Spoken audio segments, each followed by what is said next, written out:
Good morning, everyone. I'm Michael, and it's Football Friday. And I'm Lauren. Tonight, the varsity football team travels to Goochland to take on the Bulldogs in a 7:30 game. And you know, it's not that far of a drive, so get with a group of friends and head on down to cheer on the Mustangs. Yeah, but this show isn't all about football. Don't we have a few announcements to go over? We do indeed. And there are a ton of college representatives coming to visit Monticello in the near future. Remember, if you are interested in any of those schools and would like to attend the meeting with the school's representative, then you must sign up in the College and Career Center and get your pass signed by a teacher at least 24 hours in advance. Here's a look at some of the colleges that are coming to visit MHS today and all next week. Don't wake me up. Only coffee, no sugar inside my cup.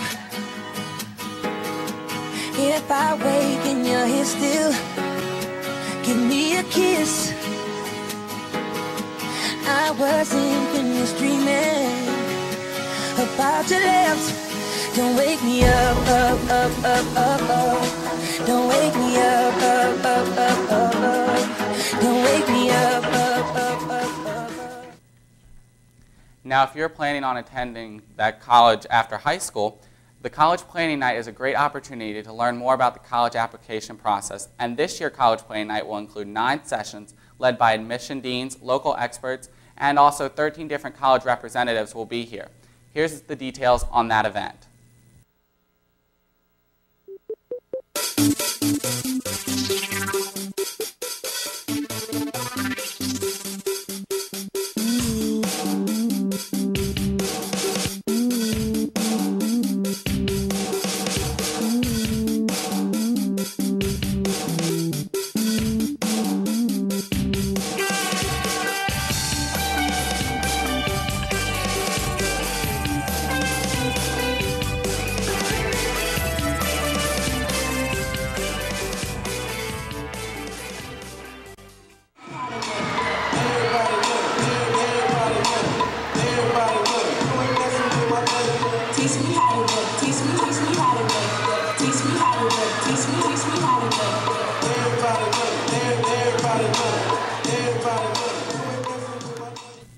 That College Planning Night will most certainly be an invaluable resource to those applying to college, and an event offered right here at Monticello that you definitely won't want to miss. And if you missed the college essay writing lesson yesterday morning, you can find it on the College and Career Center's YouTube channel. To locate it on YouTube, simply search MHS College and Career, all one word.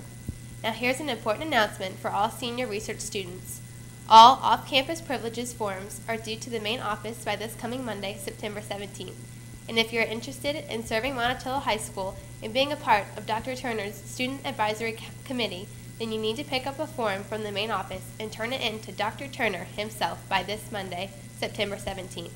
He is looking to create a strong representation of the student body and encourages everybody to apply. Up next, Dr. Turner and Dr. Costa are in the studio to talk about the dress code. Stay tuned.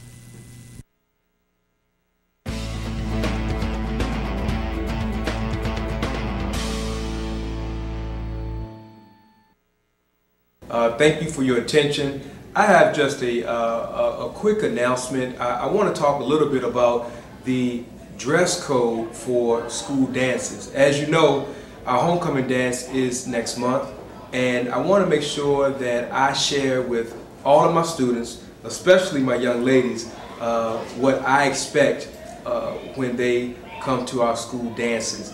To help me out, I have Dr. Costa here and a few of our students, some young ladies who decided to donate some of their time to help me communicate my message. So at this point in time, I'm going to turn it over to Dr. Costa and our young ladies.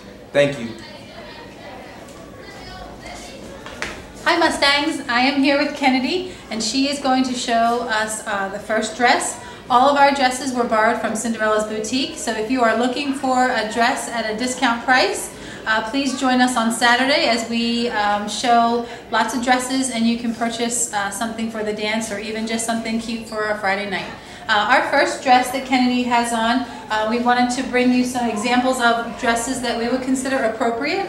We have this cute pink dress with some thick straps and a nice appropriate length. and it's got a nice fabric and it's in good condition. So this is offered at Cinderella's Boutique. If you like it and think it's cute, come on out. Thank you, Kennedy.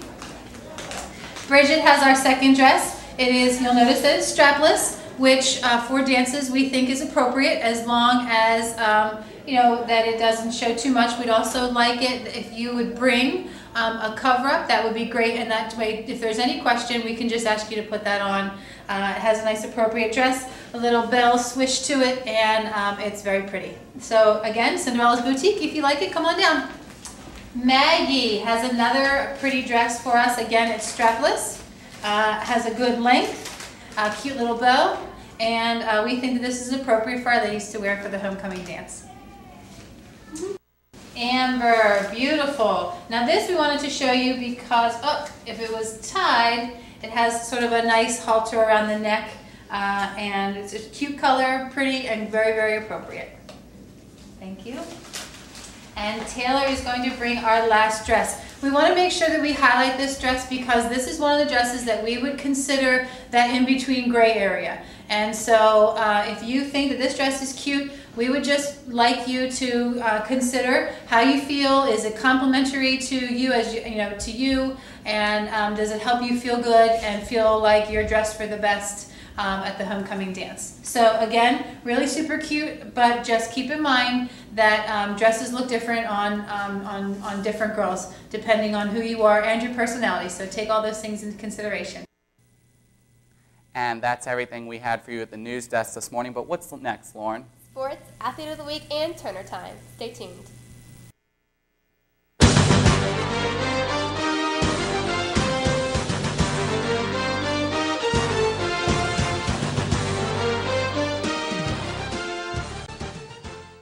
I'm here with this week's Athlete of the Week, Whitney Pace. Whitney, tell us about how the golf team's doing. We got off to a rocky start in our district play, but we really pulled it together as a team in our head-to-head matches, and we ended that 4-1. And next Monday, we start our district tournament play, and we're really just hoping to make a statement. And you individually have been playing well. Tell us about how you prepare yourself. I work really hard in practice. I take it one step at a time, and just really trying to improve.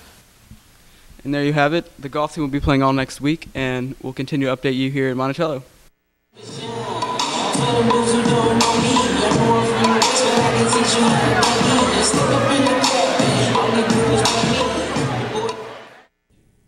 Good morning, I'm Thomas, and like Whitney said, the golf team will compete in a tournament on Monday against all the teams in the district. And tonight, the varsity football team will travel to Goochland to take on the Bulldogs under the lights in a 7:30 game. Don't be afraid to travel the short distance to cheer on the Mustangs to their third victory of the season. That's all the sporting news I have this morning. Turner Time is coming up next. Stay tuned.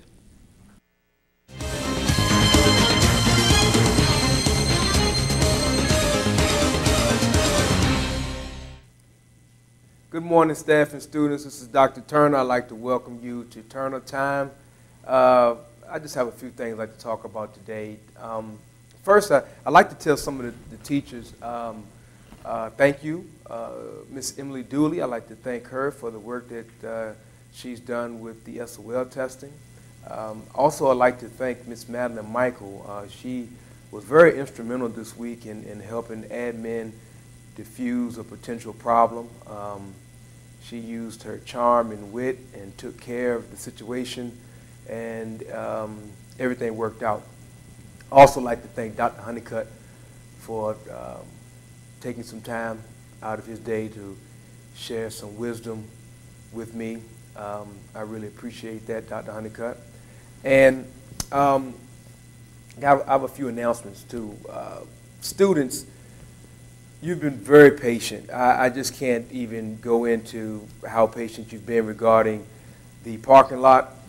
I've talked with Mr. Atkins, and it is our belief that the parking lot should be completed towards the end of next week. It's possible that it could be done around Thursday, but we probably need to paint the lines. But I'm thinking that we should at least be able to have students park there, if not late next week, the following week. So it will not be as long as it has been, and you should be able to park there within the next, I'm hoping, 6 to 7 days.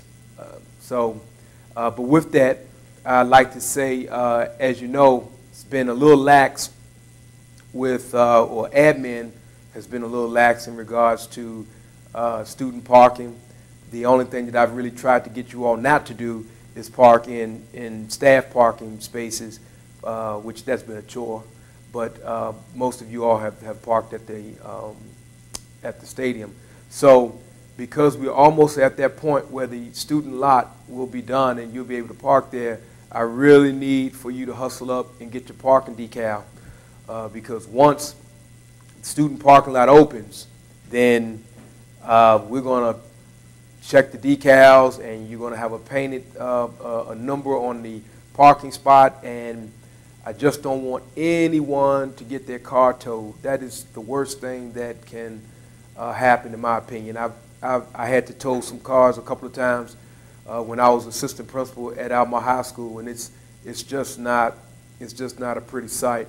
In fact, it's about $90 to $100 to get your car out of the pound. If for some reason you're able to catch the tow truck here on the lot with your car, once they put your car in the air, you got to pay at least $45 for them to even put it back down on the ground. So either way, it's going to cost you money. I just don't want anyone to experience that. So please see Mrs. Wills as soon as possible and get your parking decal. One more announcement.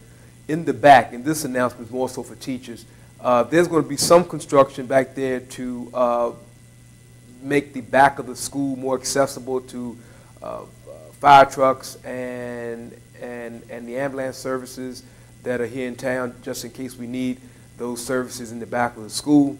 So if you see any construction, or if there's anything going on back there that seems odd, it's probably due to the fact that we need to make the back area a little bit more accessible to emergency vehicles. And lastly, I'd like to just say that, last week I talked with the students about choices, the power of choices, making good choices. I want to talk a little bit this morning briefly about commitment. And I want to share with the students that commitment is pretty much the first step to being or becoming successful. And as we move into the school year, as you get ready to take your SOL test, as you prepare for some of the younger students, we have PSAT testing next month. Some of my students who are really looking at and trying to figure out what they're going to do about college and the schools they're going to apply to, I want you to really think about what commitment means. I want you to think about your beliefs. What's your belief system? What do you believe that you should do? And become committed to that. It's very important that as you move through school and beyond, that you develop that skill set, but because it will allow you to be persistent as you try to have purpose in your life. So as of right now, it could be that you want to be committed just to be the best student that you can be. You're going to be committed that when 8:50 and it's time to go to homeroom class, that you're not going to wander the halls. You're going to go to homeroom because you're committed to being the best that you can be. And that's all that you can do. You can't be the best that I can be or the best that your parents can be. You only can be the best that you can be, but it really comes and starts with embracing the fact that you want to be committed about everything that you do. Also, the news team did say something about the game. Obviously, we have a game tonight. If you're traveling to Goochland, I want you to be safe. Take your time and enjoy the game. Also, have a wonderful day. Have an outstanding weekend, and go Mustangs. Thank you.